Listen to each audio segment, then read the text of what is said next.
국민의힘 내부에서도 이 탄핵을 해야 한다. 반대로 이런 찬성 입장도 지금 나오고 있는 건 사실입니다. 한번 들어보겠습니다. 저는 하루라도 빨리 시간도 더 단축하면 더 좋겠다. 시간을 더 단축해서 본회의를 열어야 된다 생각합니다. 사실상 탄핵 가결이 당 지도부 입장인 거죠? 대표께서 말씀하셨다시피 대통령 직무 정지를 빨리 시켜야 된다. 그 속에는 모든 걸 다 담고 있다 이렇게 보면 되겠습니다. 이미 윤석열 대통령의 대통령직 수행은 불가능합니다. 저는 내일 표결 전까지 윤 대통령께서 퇴진 계획을 밝히기를 바랍니다. 그렇지 않을 경우 저는 탄핵안에 찬성할 수밖에 없음을 밝힙니다. 지금 국민의힘 비상의총이 계속 진행이 되고 있는 것으로 지금 전해지고 있는 상황에서 어떤 결과가 나올지 좀 모르겠습니다만 지금 내용을 보면 이제 조 의원 같은 경우에 탄핵에 대한 이 첫 공개 입장을 밝힌 거고요. 대통령 직무 정지 곧 국민의 편에 서는 거다 뭐 이런 주장까지 하고 있는 상황이죠. 윤지진 위원께서 이거 참 그 한동훈 대표의 생각도 만나보고 해도 안 되는 상황이고 시도지사는 이렇게 얘기를 하고 참 난감한 상황이네요.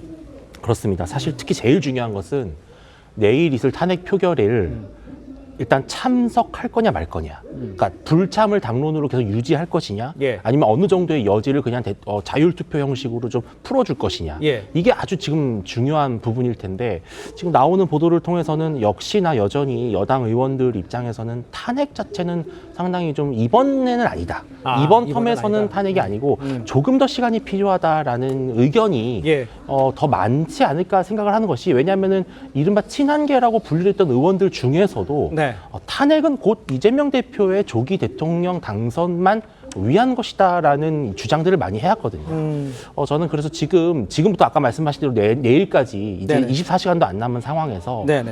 대통령이 뭔가 의미 있는 입장을 내일 내지 않는다면 사실은 여당 입장에서도 이번 탄핵에는 일단은 조금 제동을 걸고 네네. 이 다음 주 정도에 가서 정말 대통령이 어떤 입장을 내는지를 지켜보고 만약 그럼에도 불구하고 대통령이 좌고우면하고 눈치 보고 어떻게든 이 상황을 모면하려고 하는 그러한 모습을 보이면 예.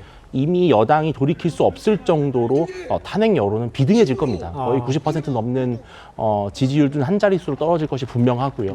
그렇게 된다면 결국은 그때 가서는 탄핵은 아까도 말씀하신 것처럼 좀 막기 어려운, 좀 멈춰 세울 수 없는 그런 흐름이 되지 않을까 예상을 합니다. 그러니까 이번은 어떻게든지 막아도 뭐 다음번에는 어쩔 수 없다 이런 얘기까지 하는데 일단 그러면 글쎄요, 뭐 김건희 특검까지 같이 하는 상황이잖아요. 예. 그러면 안 들어가거나 이런 식으로는 할 수는 없는 상황. 김건희 특검을 내주는 상황에 돼야 그렇죠. 되는 거예요? 김건희 특검 같은 경우는 재석 의원의 3분의 2이기 때문에 그러니까요. 사실 그러니까 만약에 예. 야당이 참여를 안 한다고 한다면 네. 여당의 그 수를 모수로 해서 그 계산을 하는 거기 때문에 그건 뭐 당연히 통과될 수밖에 없는 상황이거든요. 네네. 사실 저는 그런 생각을 해봅니다. 이번에 탄핵을 막아낸다고 해서 가면 그 다음 탄핵은 그럼 또 막아낼 수 있을 것인가? 저는 사실 어떻게 보면 청명해주거나 한식해주거나는 우리가 속담이 있습니다만 네네. 사실 어떻게 보면 좀 부질없는 이야기들을 지금 하고 있는 것이 아닐까라는 생각이 듭니다. 네. 앞서도 제가 이야기했습니다만 사실 이 보수의 공멸 그리고 뭐 당리 당략 이런 부분들을 지금 따질 사항은 아니잖아요. 사실 대통령과의 의리와 이 지금 관계를 따지기 전에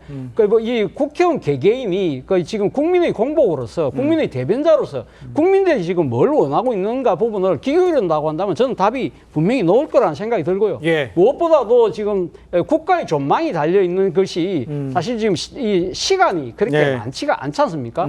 그렇다고 한다면 일부 의원들이 저는 뭐 당론으로 만약에 그러니까 우리가 들어가지 말자 그렇게 한다 하더라도 개별적인 헌법기관인 아마 양심적인 예. 국민의힘 의원들 입장에서는 뭐 안철수 의원 같은 경우는 지금 공개적으로 찬성을 표했기 때문에 지금 말은 안 했지만 내심 생각하고 계신 분들도 꽤 있을 거라고 보거든요. 네네. 그런 분들 같은 경우 용기 있게 본회의장으로 들어가지 않을까라는 생각이 듭니다. 각자 본계. 뭐 저는 그럴 가능성도 전혀 배제할 수 없다. 그 가능성이 오히려 더 커지고 있는 상황이라는 생각이 듭니다. 알겠습니다. 그렇다면 아까 지금 지금 교수님께서 얘기하신 대로 송영훈 변호사께서 보시기에는 김건희 여사 특검은 통과가 되고 뭐 막을 수 있는 방법은 없는 상황이 하고 개별적으로 윤석열 대통령 탄핵에 대해서도 개별적으로 들어가서 이런 스케 상황이 될 수도 있는 상황입니까? 일단 만약에 국민의힘 의원들이 본회의장에 안 들어가면요. 김건희 특검법 같은 경우에는 분모가 줄어듭니다. 그러니까요. 그래서 분모가 3명씩 줄어들 때마다 이탈표 한 표가 있는 것과 똑같은 효과가 발생합니다. 그러니까요. 그래서 예. 24명만 국민의힘 국회의원들이 들어가지 않으면은 예. 야당이 전원 투표에 참여해서 찬성표를 던졌다고 할 때 그냥 재의결이 가결되는 네네. 그런 결과가 나옵니다. 예. 그런데 야당이 이제 저 두 안건을 묶어서 한꺼번에 투표에 붙인다라고 하면은 네. 이제 탄핵소추안의 부결을 위해서 전원 불참을 결정할 경우에 특검법은 자동 통과되는 그런 상황이 되는 것이죠. 김건희 여사 특검법. 그렇죠. 김건희 예. 특검법은 자동적으로 통과가 되는 것이고 그 다음에 만약에 이것을 안건을 나눠서 앞 순서, 뒷 순서로 이렇게 표결을 한다. 어느 쪽이 앞이 될지 모르겠지만 예. 그렇게 됐을 때 어느 한쪽을 막기 위해서 만약에 그 투표에 참여했다가 우르르 나가거나 혹은 안 들어왔다가 우르르 들어오거나 이런 모습을 보이면 그게 아마 국민들께서 보시기에는 굉장히 국민 눈높이에 맞지 않을 겁니다. 그래서 여러모로 지금 원내 전략을 구사하기가 까다로운 상황이다 이렇게 말씀드릴 수 있습니다. 알겠습니다.